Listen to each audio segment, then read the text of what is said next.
Welcome to Audiation in the Wild with your hosts, Beau Tellifer and Eric Rasmussen. Season 5, Episode 1. We're back. We're back. Wait. Hello, Johnny. Something like that, right? How are you? Doing great. Mr. Beau? Doing great. It's been a long time. We're back. Why were we not front?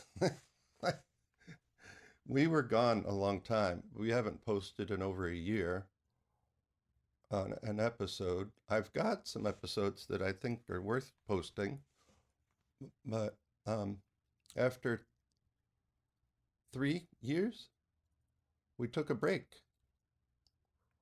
Yeah, breaks are good. And yeah, breaks are quite helpful, just like you take them when you're practicing. Mm-hmm. Hopefully. You should take a break. And you should even take a break from practicing for a while at times. Yep. Let alone take breaks as you're practicing, because breaks are more important than or as important as the practicing. But that's a topic we covered with our friend Molly Gebrian. Hope that's been useful for people. But why have we been gone? Why have we been gone? Is that the right English? It doesn't sound right. We've had other things going on. I'll speak for myself. Yeah, what have you been working on? I got really heavy into gardening last spring. It was really a nurturing experience, a grounding experience, a way to kind of fight off the evils that are in the world. Not pay as much attention to the things that are going on in the world. Because it was, and it has been, and it still is kind of upsetting and hard to tolerate if you're of a certain, if you have a certain inclination to take that and go south with it and not do too well. But there weren't any major upsets, but I did find myself actually being a participant in an experimental research study at Johns Hopkins that involved music as one of the accompanying dependent variables. And we'll talk a little bit more about this study and what it entailed. That's just a teaser. But taking a break from the podcasting and the editing and the, trying to think of things that I really wanted to talk about that was pertinent to this community, I think it'll be good that we took that break, because we did. So of course it's good. But what have you been up to? Yeah, in the break, I think the biggest thing on my side was starting a YouTube channel and leaving my day gig. I was teaching music full time a couple of years ago, and then we moved, and I had to kind of rebuild the clientele, and it's been interesting, bringing some of the MLT concepts to a wider audience that maybe doesn't know about Gordon or his work.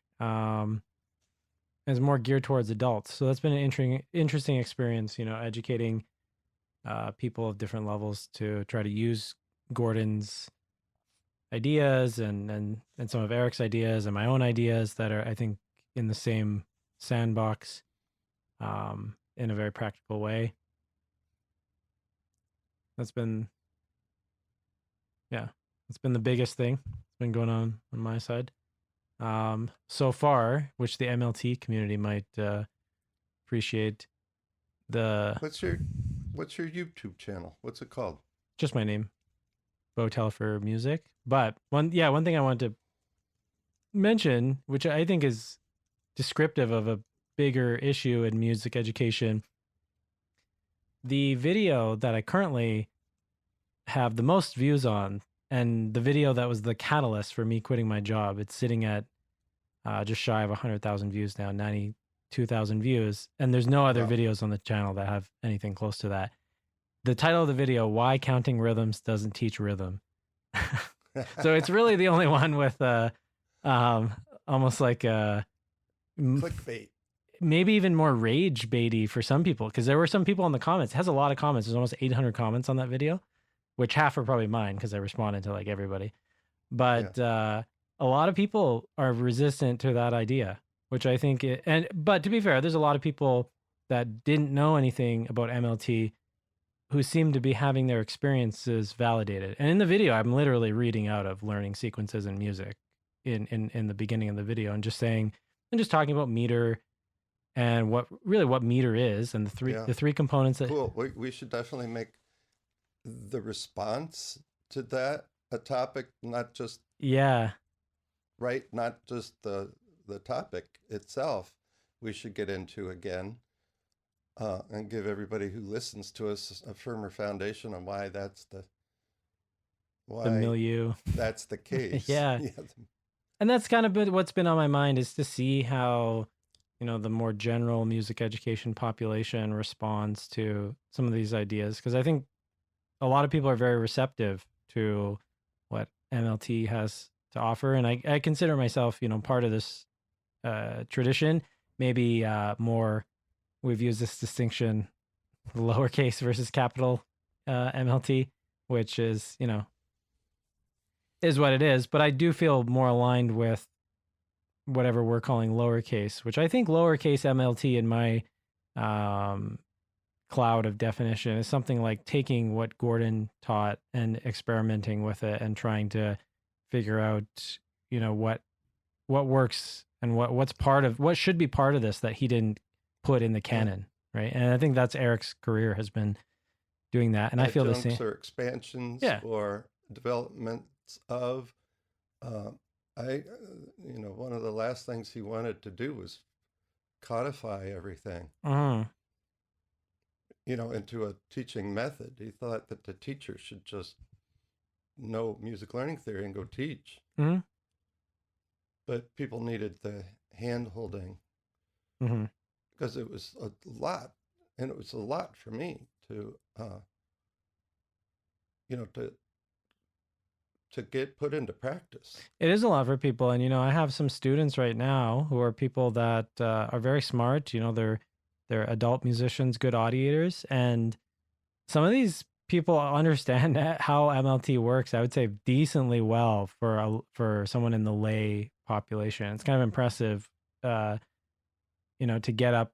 You can get someone up to speed on at least the basics. They may not be able to deliver a course to other teachers or something, but they know enough about the mechanics of MLT that they know what's constructive and what's not constructive when they're practicing on their own, which I think is very interesting. And that's kind of where my mind's been over the past 6 months, especially, is just how to keep things really practical. I mean, Eric and I have gone off the deep end and all kinds of insane stuff, and I'm sure we'll continue to do so. But I think if you were to watch Eric in class, the actual teaching of it will look very straightforward and simple. And some of my students are surprised where, with certain things, I'll get them to establish context and then sing some patterns. And I try to get them to memorize the patterns too, a lot of the times.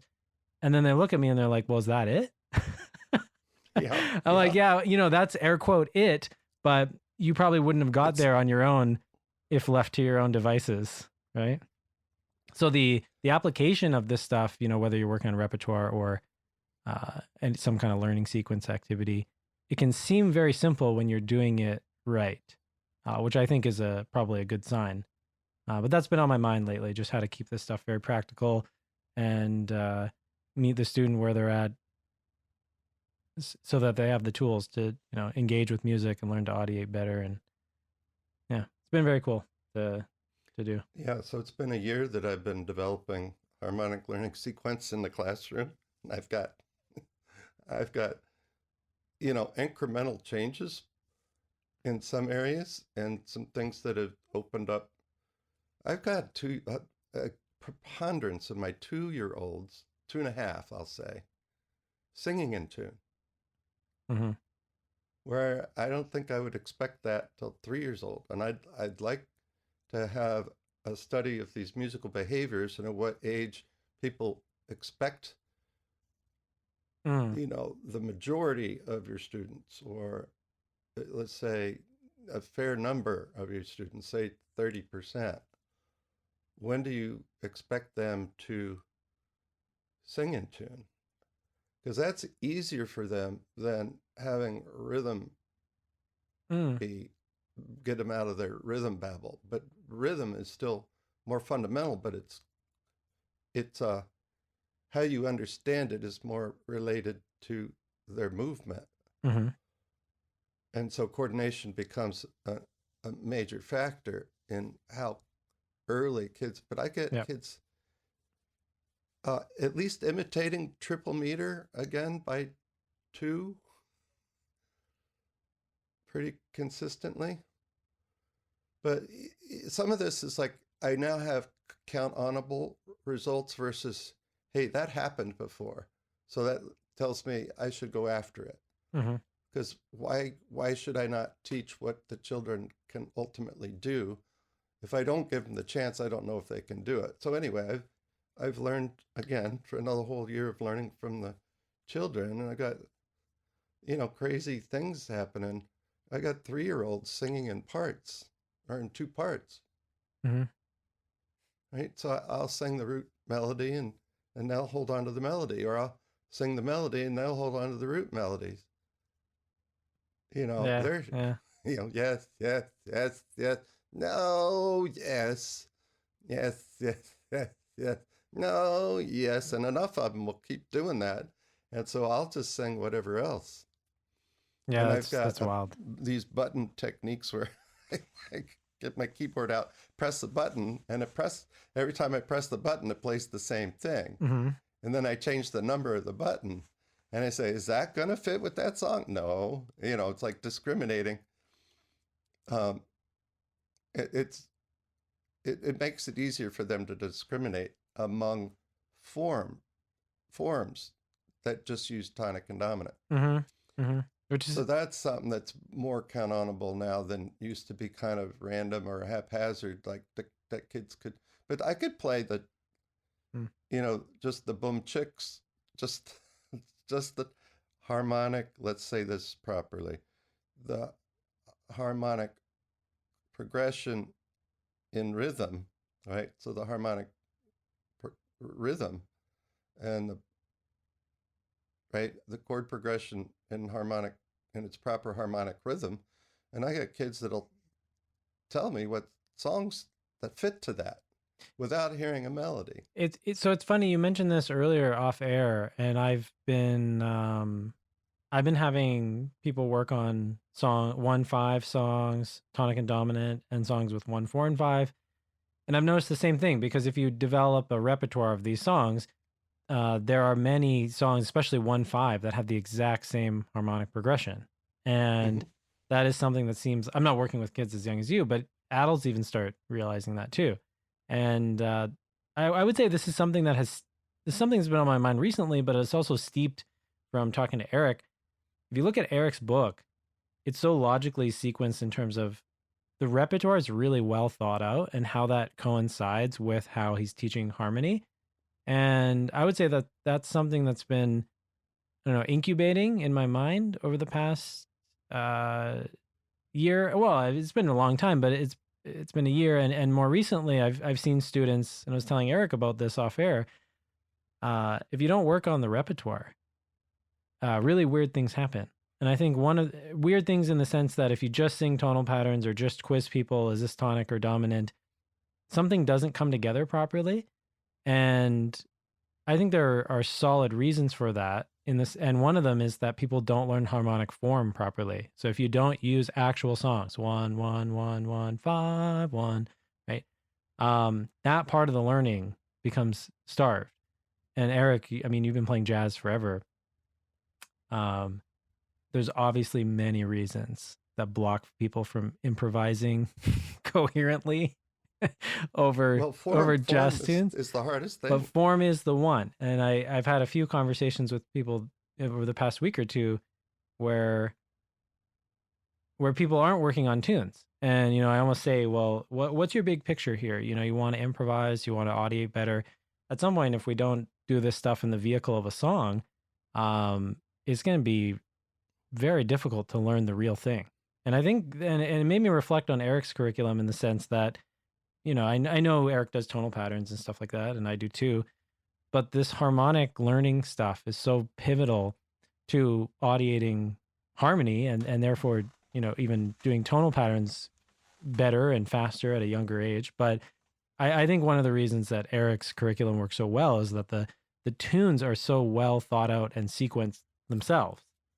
Well, I don't know where you teach. Why would you teach patterns if they didn't belong to, right? They belong to a function, of course, a harmonic function. Mhm.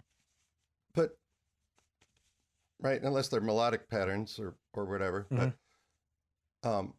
But I try to get off the diatonic type patterns as early as I possibly can if kids are ready. Sure.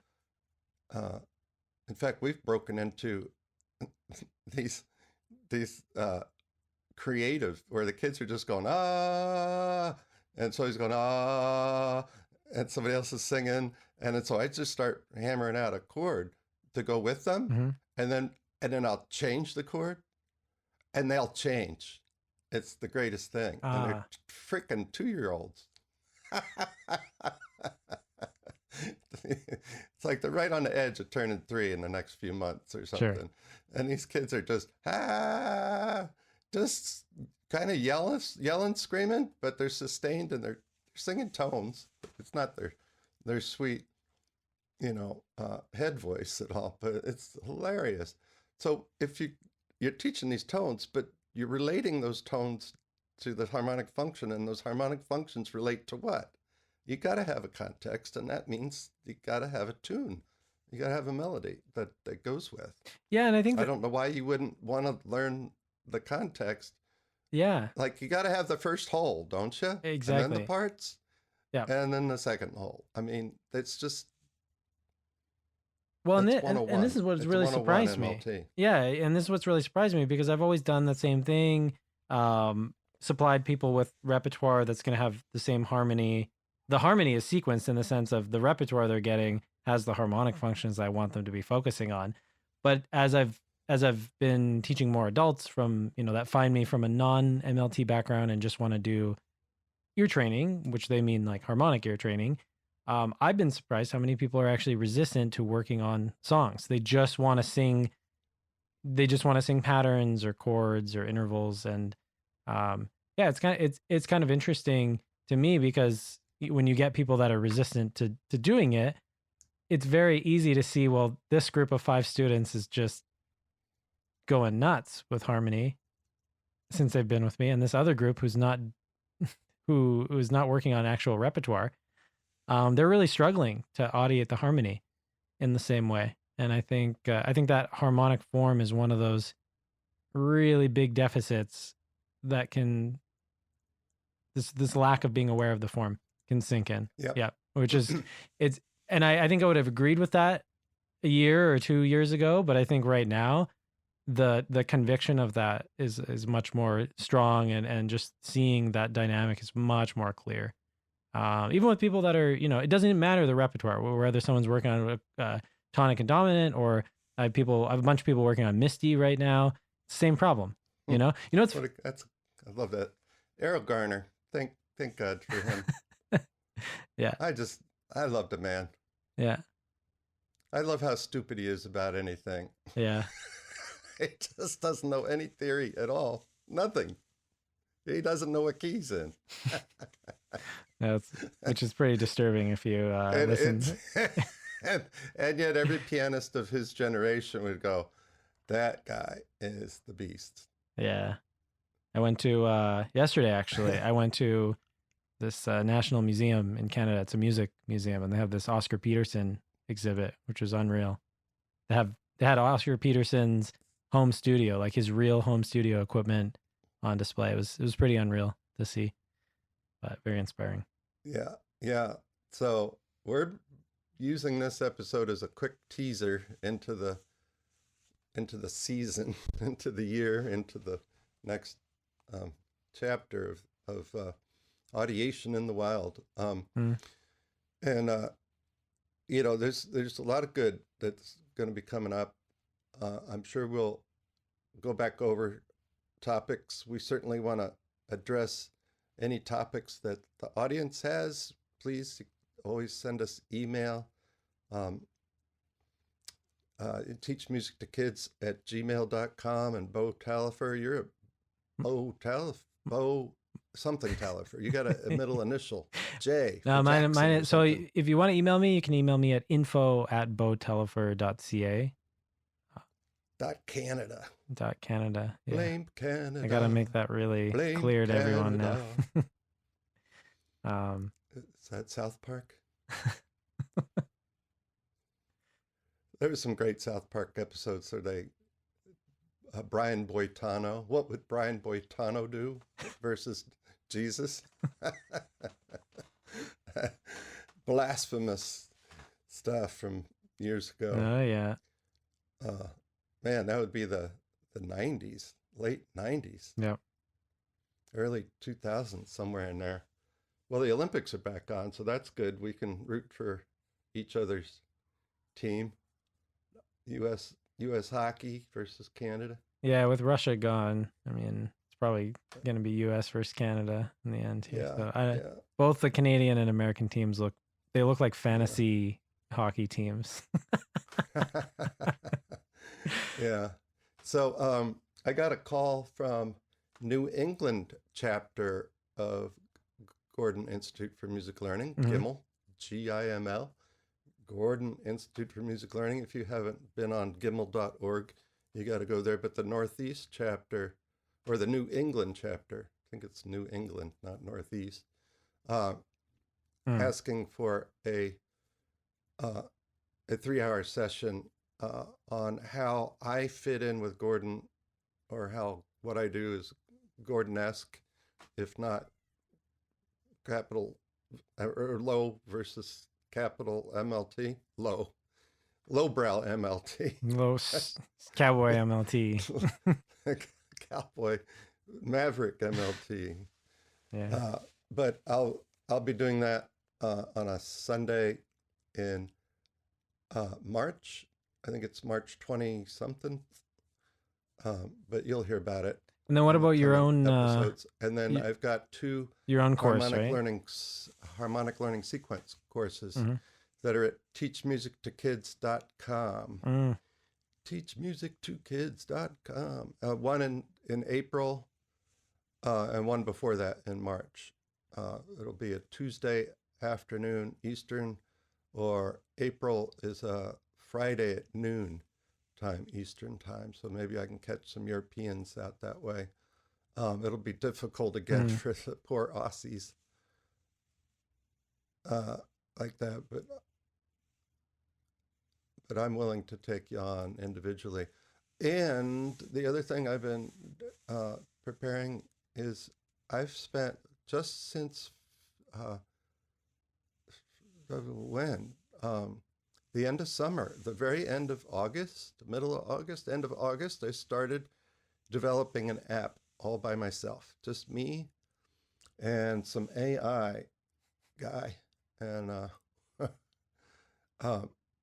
it's ready. It's almost ready for some field testing. And if anybody wants to volunteer for that, all I got to do is set up the back end so that the information that the game will collect will get to me, and then I can use it to adjust the parameters on how difficult, medium, or easy to make the window of response. So anyway, you hear tonic, dominant, tonic, and you got to press that and show me that you know the progression. But later you got to do it with timing at 3 different tempos and 2 different meters, and then 3 different precisions. So you have a wide window for, so if you goof up a little bit, you'll still pass the level. But another one, if you're a few milliseconds behind, it'll crash you down. Cool. So anyway, that's really interesting. All that's working really well. It's just some of the things, aesthetics and some background stuff I need to fix. Um, but lots of good stuff, and we look forward to sharing it with you. And please let us know what you'd like as topics in the coming weeks and months. We're back. That's the title of this episode. Yeah, that'll be really cool to see that app be done, and I'm very excited that it'll have the ability to collect some data. I'm putting together a simple course on like audiating 145, which has kind of a mix of singing root melodies, identifying chords by ear, singing tonal patterns, but it'll be different in the sense that I'm trying to make an audio only course. So something you could listen to while you're driving in your car. Mainly because people are Yes. emailing me and I don't have room to give more people lessons right now. Little spots open up here and there, but people are saying, well, can I buy something from you that would help me get the basics down? I don't have anything to give people other than just like recordings on my iPhone of me playing chords and stuff like that. You're not landscaping anymore? No. So that's kind of the vision for that. Because I did so much commuting over the past 2 years at the office job, I thought, you know what? There's lots of great materials. Like Eric's book is a great resource, and his apps can be a great resource. I mean, Andy Mullins obviously has he has such a great library of things, but I thought maybe it'd be interesting to have something that's just like almost an audio only resource that someone can sing along with, and just do while they're walking the dog or something like that. But I'm mainly conceiving of this for a non-MLT audience, so there'll be crossover for sure. But yeah, it'll be interesting to see how people respond to some of this stuff. And I have some of my own ways of doing things, but yeah, I've tested a little bit of my app with some family. Okay. And the response is a little funny some places. Like they're really good musicians, but do they audiate harmonic functions? I need to have people that want to play my game. It does never And it never ceases to amaze me. There really is a difference between tonal and harmonic audiation. And I messaged Eric about this a few weeks ago, but I have a couple students right now who I haven't given them aptitude tests, but I mean, I have them, they're singing stuff.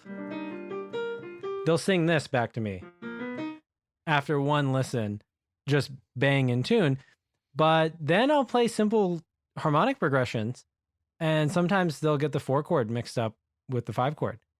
Yeah. And so someone can really their tonal audiation can be pretty dialed in terms of the kind of the individual note side. And it's something we've been talking about for years, but it's always cool to like see stuff like that in the teaching and be like, wow, this really is different. Well, the musical aptitude profile, the intercorrelation between the harmonic and the tonal test needs to be, as small as possible, because otherwise, why are you teaching the tonal? Why do you even have it if the tonal is so related to the harmonic? You would throw it away if there was a lot in common. You would have to find something that's different. Otherwise, don't use it. So meter and tempo are quite different, and just as different as they are to rhythm, tonal and harmonic understanding and audiation is quite different. And that you can give that, those subtests to people who haven't had any specific musical training. They've had early childhood experiences and they've had music in their environment, but there's kids that are born with enough to be able to answer that, answer those questions and outdo professional musicians. Yeah, and what I find fascinating too, because I'm not really administering aptitude tests to adults. I'm giving many students the same tasks though, and I'm not saying Yeah, there's statistical that'll power in that, but it'll come it comes there. through enough that I can see it even when I'm not creating a controlled experiment. There's You this one you gentleman from New York who his ability yeah, to recognize chords is yep, so yep, strong compared to everyone else, but he struggles with singing some basic tonal patterns back in yeah, tune. And it's yeah, there's people on, all sides. Like, yeah. And once you understand harmonic uh-huh. audiation, harmonic aptitude in young children, Mhm. it makes your teaching better, and that's Yeah. what you're finding. It makes your teaching better because you're given the same. You're not given the same stuff because they don't need Mhm. it. It's you're given the stuff because they need it Yeah. and they're ready for it. Yeah. They're not ready for it, and so give it to them, feed them, and then they'll grow into it Mhm. when they're two. I sing this stuff to babies, some of this stuff, Mhm. and they think a five chord is hilarious. If you stop on a five chord, they just think it's hilarious at Yeah. 1.5, two Yeah. years old. It's like, what? That's, and especially if you go 1 5 1 5 1 5 1 5 1, they just they just crack up. Yeah. So what is it that I'm tickling, that has them respond so automatically to, basic harmonic patterns? Mhm. Those are patterns versus progressions, because progressions Yeah. are related exactly to Yeah. the context, which is the song that they're from. Mhm. Patterns don't need to have that. So anyway, Mhm. so yeah, so I got 2 courses coming up. My app is coming out. You've got uh, you've got this course. I'd be surprised if mine didn't do well with kids who don't have music learning theory at all. Oh yeah, Too. sure. Yeah. I mean, I guess, where I see my um growing role in this is trying to interact with a group of people who know nothing about Gordon stuff, you know? Okay, Yeah, here's the first lesson. Let's go for some terminology. This is a yeah. root melody. This is a chord. This is a tonal pattern. What's this? You got to do that with adults too. I mean, All even right. Yeah. yeah, Well, I start with yucky tones. yeah, I yeah, just random tones and noises. Let's just do noises. yeah, yeah, sure. And then yucky tones, I said, no, tones need to make sense. So now I got all of my 2-year-olds know the word tones. Yeah, which there's something So about when they sing something wrong, I could say those aren't the right tones. yeah, yeah, and Instead of anything else, I can tell them, and they have a distinction for tones. Anyway, go ahead. yeah, they know the vocabulary, and I noticed that because when we first started talking years ago, I was reading a lot of direct instruction stuff, and that's very inspiring to me. But I noticed that's what Eric does. Just teaching people simple terms that refer to their actual audiation or things that they're at least hearing, right? Um, it seems obvious, but it's often not done. I mean, how often are you teaching? If you are teaching young kids, how often do could one of your students actually tell the difference between a melody and a chord? Now, I'm not saying they can name the notes in the melody with solfege or whatever, or name this is a 1 chord or a 5 chord, but do they even know that, They, this is they, the melody or these are tones, something as rudimentary as that? It makes it very difficult to, have because yeah, right now they're called buttons. yeah, yeah, yeah. Because it's so fun to press the same button and sing a different song, and you give them a chance to press the button. Is that is like, but I want to touch the button, and you say, okay, I'm going to change the button, and you load up another harmonic, you know, progression, Hmm. and the kids start to recognize the songs without, and that's really cool at 3 years old. It is You very know cool. what? And I had a 4-year-old say, you know, uh, shake, shake, shake, Sonora, shake it all the time. Shake, shake, shake, Sonora, babadoo, da da. He said that that's the same as Rudolph, Mm-hmm. and he's right. Mm-hmm. And I had never thought of it. He audiated that. He's the one that told me that. Yeah. I didn't teach him that. So there's some serious inference learning going on. Yep. And 4 years old. Little frecker. Frecker. I said that right, didn't I? But yeah, So, lots of exciting yeah. stuff going on, and we're very open to suggestions. We might try to do a round of short episodes, hit a topic, answer some questions. Be a lot of fun. Yeah, I've got all kinds of ideas. Yeah. And looking forward to it. We got a new breath of air to expel over the next however many months and years coming up. So, all right. Thanks, everybody. Email us, talk to us, yell at us, complain. We will return your communications. Hope everybody's well out there. Be good. Thanks, Beau. Okay.